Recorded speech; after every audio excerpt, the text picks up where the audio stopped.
Hey folks, welcome to the channel. So for this one there will be spoilers for Sekiro and Knights of the Old Republic 2, and also discussions of war, torture, and eating disorders. Viewer discretion is advised. Video games sit at an interesting crossroads. On one hand, they're an interactive narrative that gives the audience control to a degree impossible in just about every other medium. On the other, players spend the vast majority of their time being told what to do, where to go, and who to kill. And because we find ourselves in this position in real life, not the killing part, but the one where we're both able to do anything, but also under a crushing weight of obligations and demands, the tension between choice and compliance in video games can help us understand our own relationships with freedom and power. In the first part of this essay series, which of course I would encourage you to watch but is not necessary for this video, I talked about some of the more overt ways games manipulate us. That even just the appearance of meaningful choice offers a sense of player ownership and control where there might be none. And by making players do horrific things in order to advance the plot, we find out how willing we are to comply with something we know is bad. Video games then can help us identify these manipulations and prepare for when actual power structures use them. But there's another, more insidious way games influence us, when we need to identify and inoculate against, because there is one meaningful choice you really are presented with in most games: the choice to fail. The sum total of your gameplay decisions, attack here and block there, manage this puzzle correctly but screw the other up, say this instead of that, creates player ownership as beguiling as any branching path story or Paragon Renegade morality system. The chance to fail makes a player's success the player's, not the plot's, not the character's, yours. That most video game challenges are designed to be beaten fairly easily does not diminish the feeling of agency you get as the deciding factor between victory and defeat. And so it's this chance of failure that lets the medium deliver such alluring fantasies. You can feel invincible if there's a chance you can die. You can feel like a champion if there's a chance you can lose. And you can feel loved if there's a chance you can be hated. It's the promise of these fantasies that subtly manipulates us, because then it's not the game forcing us to do anything. It's us, the players, willingly going along for the ride. It's us striving to be stronger and better and more popular. Fueled by the possibility of losing, we will willingly hone ourselves to succeed. And while success is often an accomplishment, the versions of us that succeed are not always the best versions. Because this too is a type of compliance, no matter how enthusiastically we enter into it, no matter how in control we feel. Games create these lovely fantasies, and if we're not careful, we can lose ourselves in the beauty of the dream until there is just the dream, and we are alone in it, in the cold. What is the ideology of the experience point? First, what is an experience point meant to represent? Ubiquitous in RPGs and common in other games, the name appears to give it away. They're meant to represent experience. However, when looking at what they're rewarded for, we see they correspond with a particular type of experience: conflict. You get experience points for conflict and adversity. The more adverse, the better, and those points improve you. You fight, and the fighting itself makes you stronger.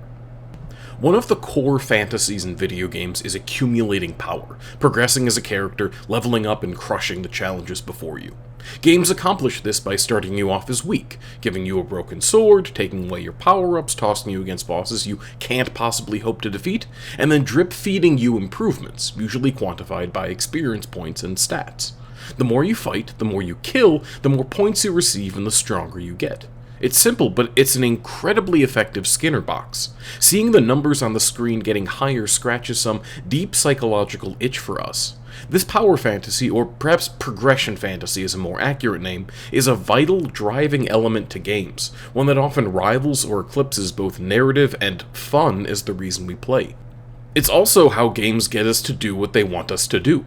The RPG quest is functionally an order, but the reward of experience points makes it feel like I'm doing it of my own volition, totally happy to kill these 8 goblins if it means my health bar is going to get imperceptibly longer.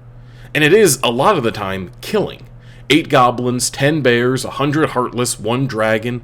I do these things not out of any particular antipathy towards goblins, but because video games present a world where any conflict fuels my power fantasy, any struggle makes me stronger, any murder leaves me better off than before, so when I'm told to go murder, there's a clear mechanical incentive for me to oblige. And so there's usually a point in the opening hours of an RPG where I think to myself, okay, when do I get to kill something? Of course, the potential issues with a system like this are pretty obvious, and I'm far from the first person to notice them. At this point, games themselves regularly address the dark side of experience points and subvert them. In Bloodborne, your creepy mentor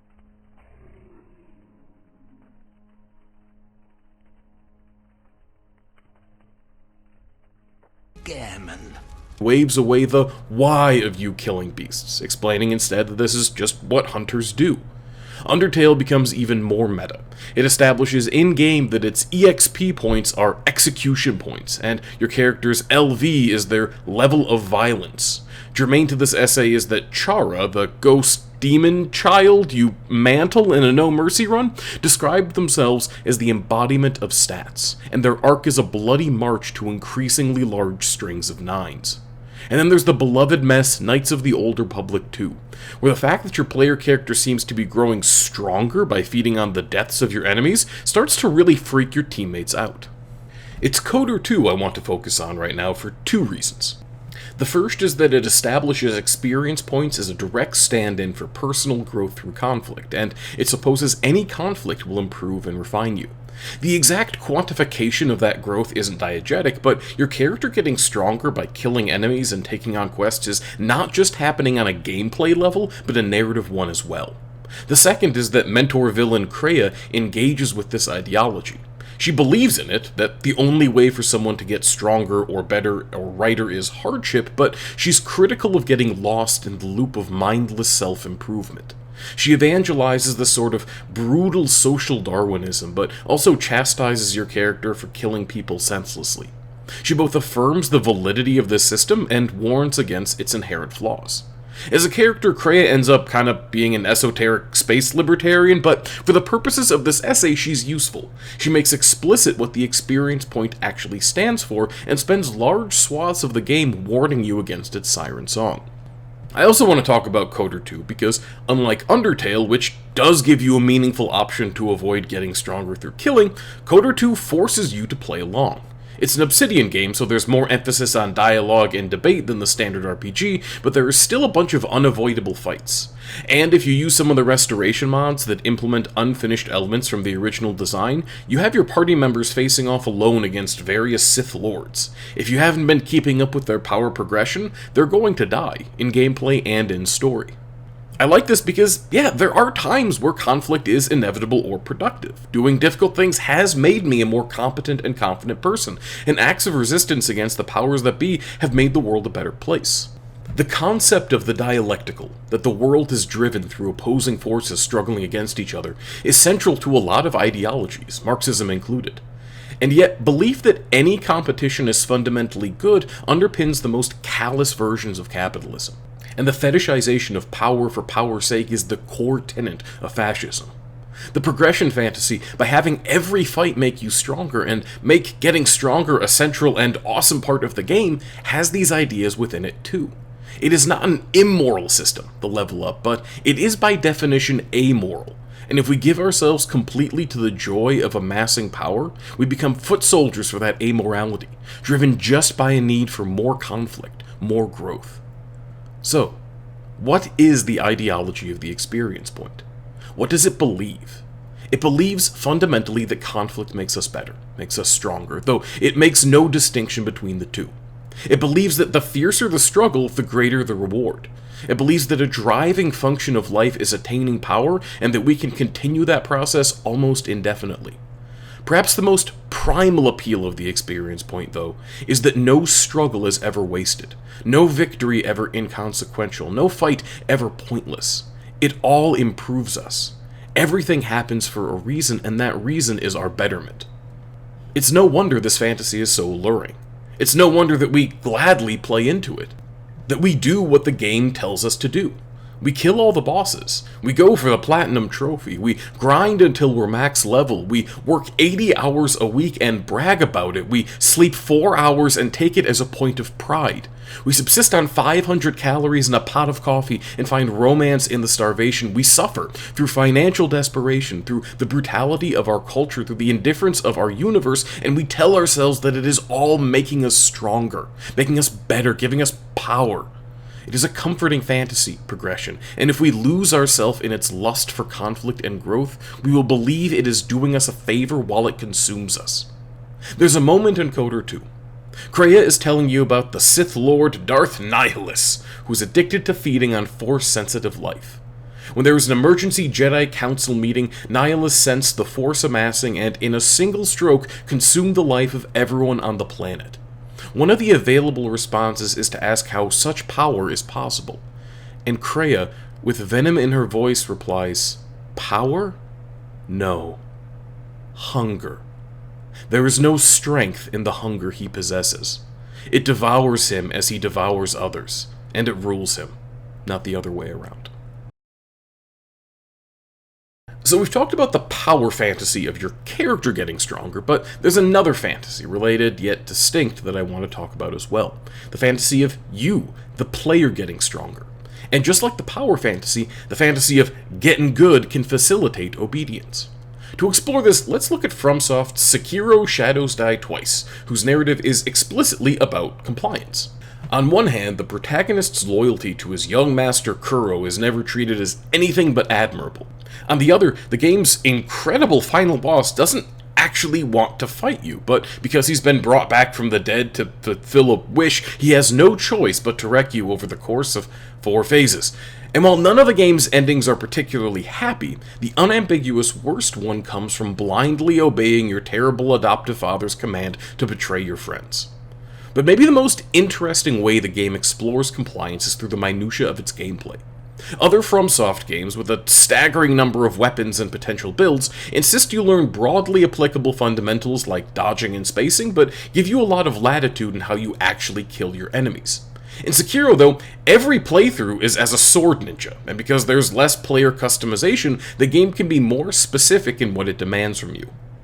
For most combat, you're not depleting your enemy's HP with your attacks. Instead, you're wearing away at their posture by timing your strikes and blocks until you break their guard and go in for the death blow.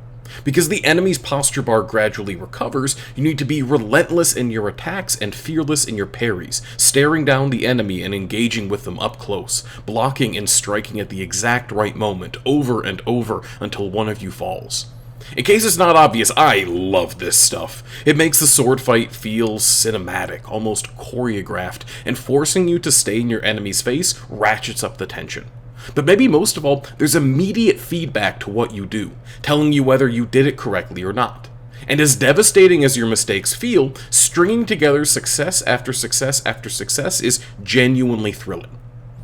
But this too is a type of compliance. You were given, essentially, rapid-fire multiple-choice quizzes with one right answer and a whole bunch of wrong ones. The gameplay is intense and a lot of fun, but because you're looking to do the exact right thing at any given moment, it's functionally high-stakes obedience. Friend of the channel, Morph, has described it as basically a rhythm game, and like rhythm games, Sekiro was all about how well you can follow the prompts on the screen. The game asks you to jump, and I am gleefully figuring out how high. Also, you can jump in this game, it's great. Despite this, that Sekiro is telling me what to do and I'm spending hours trying to do it as perfectly as possible, the overall experience is not one of following orders. It's of a challenge. The difficulty of the game's tasks, and the speed and severity with which it punishes mistakes, make every complex act of compliance feel like an achievement. Sekiro asks me to do something, and the ease with which I can fail at it makes success feel worthwhile and impressive. Like, legitimately, my progression from utter terror at every boss to feeling like a living god in this game has made me a little bit more confident as a person, which is not a sentence I'm happy is true, but here we are. The game is a set of challenges, but the real joy and satisfaction you get from completing them obscures another question. Are they challenges worth overcoming? I want to go back to Sekiro's bad ending. In it, your father figure reveals that he faked his death, glosses over the time he literally stabbed you in the back, and insists you follow the Iron Code, which says the parent's will is absolute. And since Owl is your dad, you have to listen to him when he tells you to betray everyone who's helped you so far. If you agree, you get some unique boss fights against your friends, and Owl gets the political power he's always coveted, a victory that lasts all of 4 seconds before you kill him. There's no reason for you to kill him. It's not a principled stand against his deceptions, or even a guilt-ridden attempt to atone for your sins. It's pure, primal bloodlust, something the game calls Shura, your character becoming so addicted to fighting itself that you no longer need anything to fight for. All that's left for you is the thrill of battle, the back and forth of the duel, the game challenging you to comply until there is nothing but compliance. The difficulty of the game and the sense of achievement it offers have become untethered from any sort of cause or goal, and all that remains is needless violence. I want to talk about this because that unstated assumption, compliance is good if doing so is hard, defines our discussion of the military. Going back to the frustrating similarities between our main political parties as discussed in the last video, both Democrats and Republicans agree about the nobility of military service, that regardless of how we feel about the wars they fight, we must always support the troops. Being a soldier is hard and exacting and dangerous and scary. You have to rearrange your life to be one. You have to be prepared to sacrifice much, if not all. You have to comply, of course, comply without questioning, but the challenge of your orders makes compliance an accomplishment, regardless of what orders you're complying to, regardless of what wars you're asked to wage. The ethical questions of what you're fighting for is eclipsed by rhetoric about the rigor of the fight itself. Of course, the people who most benefit from the omission of this question are not the ones fighting the wars, but the ones planning them out, deciding which countries America is going to invade for which vicious and cynical foreign policy goals. By focusing recruitment propaganda on personal achievement, it sidesteps what those goals are and whether they're worth accomplishing. After all, if the challenge and sacrifice of military service alone makes it worthwhile, why does it matter why you're fighting in the first place? Don't worry about that part. Just join up. It will be hard, but you'll be a better person for it. It's no wonder, then, that a lot of military recruitment is through video games. America's Army is a first-person shooter designed and published by the U.S. Army itself, explicitly linking the orders of military command to the objectives of a video game. And official esports teams for various branches of the armed forces, with large channels on Twitch, are reaching out to impressionable kids, excited about the dopamine rush of video game wins and convincing them to do it for real. This is recruitment that ignores nationalism and American imperialism, thorny subjects that get rightfully criticized. It's instead exploiting the thin membrane between challenge and compliance, the satisfaction of doing something difficult and the satisfaction of doing as you're told. I want to be real clear about something. Being in the military seems really hard, and I'm not sure I could handle it. I look at someone like John McCain, who volunteered to fight in Vietnam and was tortured in a POW camp, and I genuinely don't know if I have the mental fortitude or courage to go through something like that without shattering.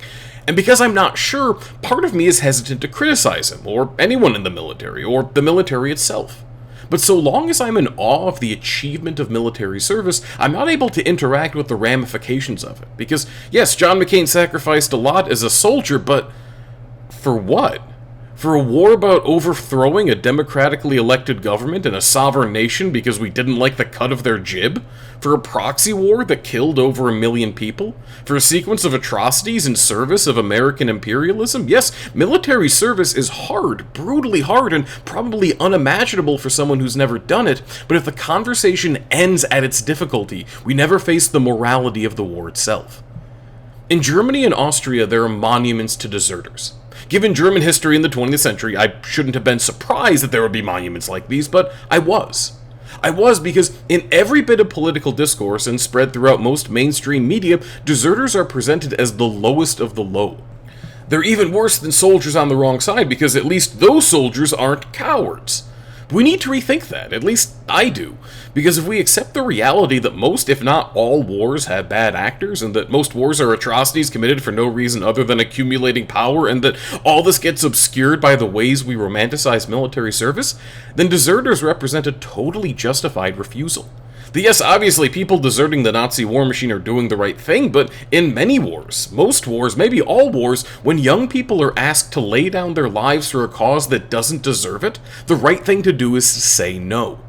Yes, the thrill of completing the challenge is real, but if there is only the thrill, only the compliance, only the pursuit of victory, then all that's left is war, without reason or end. So far we've talked about power fantasies in video games, typically martial power. But there's another fantasy, a subtler one, that games offer as well. The fantasy of being liked. The most interesting and memorable part of any BioWare game is the social aspect. Not you playing with other people, sorry Anthem, but you interacting with your squad mates and romancing hot xenomorphs. And because the player has control over what you say, and therefore has a chance to really muck it up, these games create the fantasy that you are the one these characters like, not just your avatar. This creates a gamified social interaction where talking to people is a test of how well you can flatter them, and by choosing the right answers and seeing your friendship points or whatever increase, you're playing at being liked the same way video games let you play at being heroic or powerful. And it's a fantasy that people really enjoy. Last video we talked about how 92% of players went with Paragon dialogue options in Mass Effect games, which is a truly staggering number of people opting for the nice and likable approach. There are the frequent memes about the difficulty of choosing mean dialogue options in video games, not evil, just mean. And that BioWare games kind of fall apart without this sort of fantasy, sorry Anthem, shows how hungry we are for a game telling us that we're liked. We're likable, and we're rewarded with friends as a result. There's nothing inherently wrong with this, to be clear. Being nice is not a weakness, being cruel is not a strength, and everyone needs external validation, even if they're a brilliant, thoughtful video essayist with a voice like buttered velvet. But it does reveal an approach to friendship that's more pathological. Because overwhelmingly, the best way to get characters to like you in a video game is to do what they want. To compliment them, agree with them, take their side, fit your personality and beliefs to align with their own. To comply. There's an incredibly minor character in Gravity Falls, Thompson, who has stuck with me. He's a desperate hanger-on of the town's cool teenagers, and his role in the group is to do whatever they ask of him, no matter how gross or demeaning. This isn't a character archetype I see often in fiction, but it's one I immediately identified with, because I have certainly tried this tactic myself. Tried to replace a personality with a willingness to embarrass myself, to not be a friend, but an amusement. Most often, Thompson is not ashamed or sad or even angry at what he's asked to do. He's afraid, because he knows that if he stops complying, his friends won't have a use for him anymore. Neurologically, rejection lights up the same part of the brain as physical pain. Scientists have theorized this was an evolutionary mechanism to encourage humans to live socially. If being cast out by the group was functionally a death sentence, then an internal and overwhelming desire to be accepted can be a survival mechanism. I know this not due to any research for this essay, but because of how often I have despondently Googled how to take rejection less personally. The fear of rejection is real and serious, and we feel it in our collective guts. And so we do humiliating or boring or unpleasant things to keep from being alone. We compromise ourselves. We follow along. But there's a vast, vast difference between being liked and being good. Let's talk about KOTOR 2 again. As discussed, Kreia is very critical of you killing people senselessly, not for any moral reason so much as she just thinks it's tacky, but your other party members do not always agree. Companions Visas and Atten respond well to conversations that devolve into violence, rewarding you with influence points that deepen your player character's relationships with them.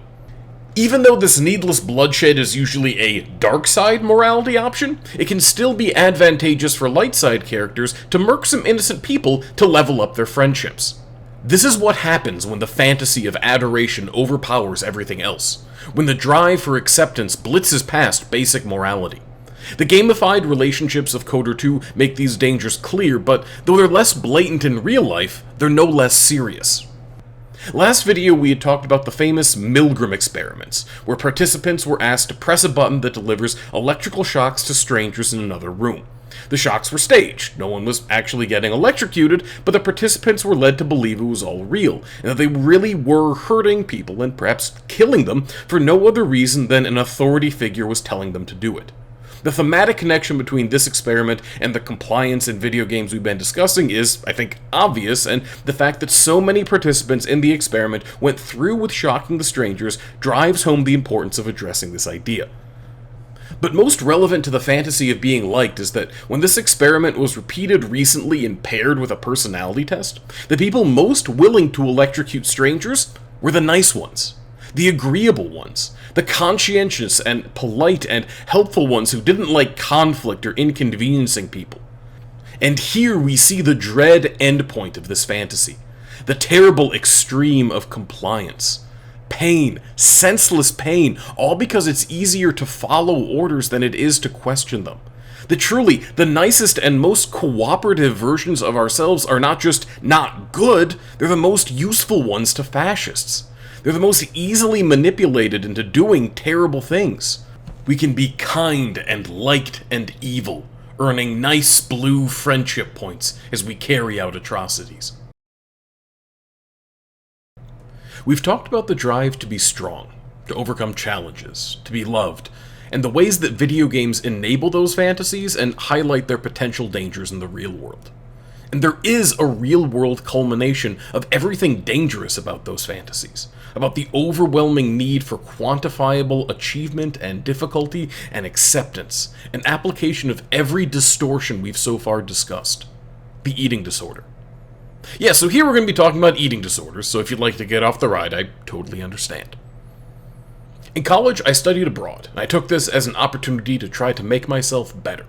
I was going to a country where I didn't really speak the language, where I didn't have many friends coming with me, and where I was deliberately cutting myself off from most of my support systems. I knew that it would be hard. I wanted it to be. I wanted shock and difficulty, and I wanted what video games had promised me, that the shock and difficulty would improve me, that I would essentially level up, enter as an awkward coward and emerge as something confident and competent, able to excel in any challenge thereafter because I was, in some real way, a stronger person. I wanted to become who I had always hoped to be. Resilient, independent, charming, self-assured, thin. To be clear, this whole thing reeks of colonialism, using another country as a proving ground for my self-actualization, a sort of grim inverse of eat, pray, love. And, unsurprisingly, it didn't work. I did not return home victorious. I did not become fluent in the language. I did not stop being painfully awkward in new social situations, and I certainly did not feel any less alone than when I had started. But I did get thin. It was a gradual process.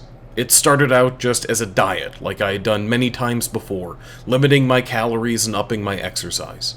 I saw that if I could manage 1,200 calories a day, surely I could handle 1,000, and then 800, and fewer, and fewer, and fewer.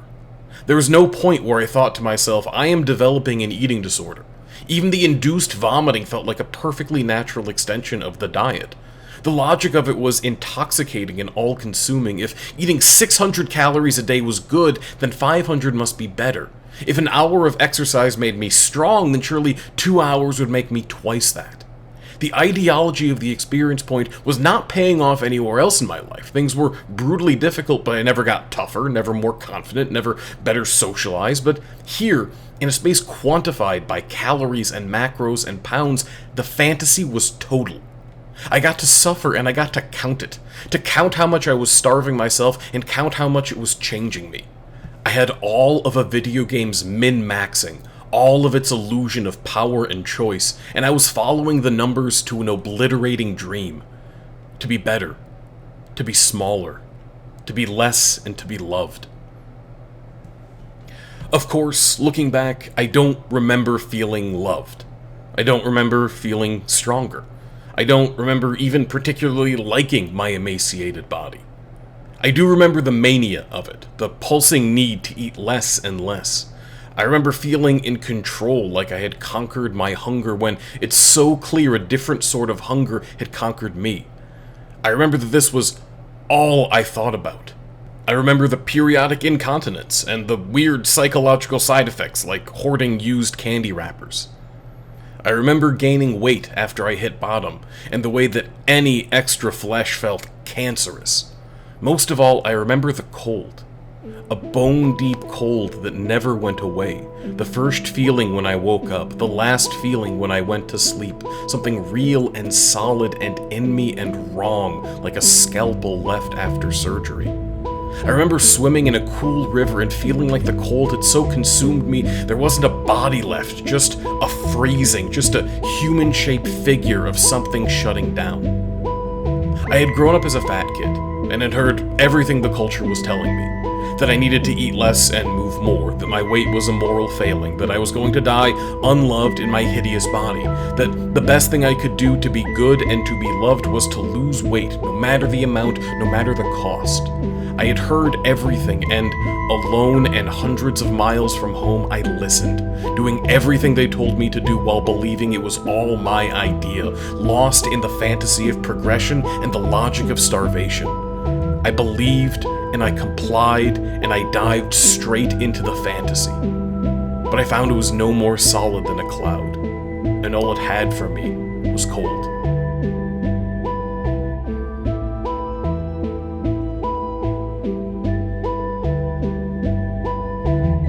In KOTOR 2, you level up. You face challenges. You make your companions like you more. You follow the progression so typical of the modern RPG, and it's a fun track to follow, but it wants to remind you that you are on rails. You are essentially doing what other people want because the reward is a fantasy. Kreia, your mentor and adversary, who loves you and works to destroy you, is a Sith Lord powerful with the Force. And yet, she hates the Force, wants to kill the Force, because it has a will of its own to which she is subject. It is a guiding influence in the universe, and Kreia does not want to be guided. She wants to be in control, and she sees that a lust for power or adoration is a type of hunger, and when you are starving, you are ruled by starvation. There's the concept of weak theory. It posits that we've seen millennia of human history that valorizes strength, typically in a masculine and warlike way, prevalent in the dominant society, yes, but also in countercultures and rebellions. We've accepted an unstated assumption, that to be strong is to be good, to be weak to be bad, and that any problem we face is a challenge to overcome. Weak theory, though, questions that, suggesting that weakness is not a failure, and indeed, in a history defined by abuses of power, that powerlessness can be a virtue. I'm not entirely sure how I feel about it, but looking at games, at the power fantasies they provide, and the compliance that enables, and the terrible lengths we go to improve ourselves, the horrors we justify as productive hardships, I see the appeal. That maybe it's not through an ascetic strength that we make the world a better place, but through a shared weakness. Though your player character in KOTOR 2 progresses through the game, you start off weak. You, unique among the Jedi, had cut yourself off from the Force, something all the Jedi you talk to believe should be impossible. And yet you did it, giving up the power it promises, the force of the Force. Doing so made you weaker, yes, but Kreia sees that that's not all. It made you freer. Apart from the grind to improve, to grow strong, to develop through adversity, to make yourself a mighty and emaciated thing feeding on love, you could not be controlled or manipulated or broken. And as you do re-embrace the Force, as you do get stronger and better and more compliant, it is still that starting weakness that draws Kreia to you, that makes her love you, because she cannot figure out how you did it, how you could bring yourself to give up so much power. But she pieces it together. This liberatory weakness was not a strategic move or a principled stand. It was not some incredible strength that saved you. It was not confidence or brilliance or perfection, not hunger or love, not a lust for war or a need for cold. You ran from the Force for a simple, powerful reason. Because you were afraid.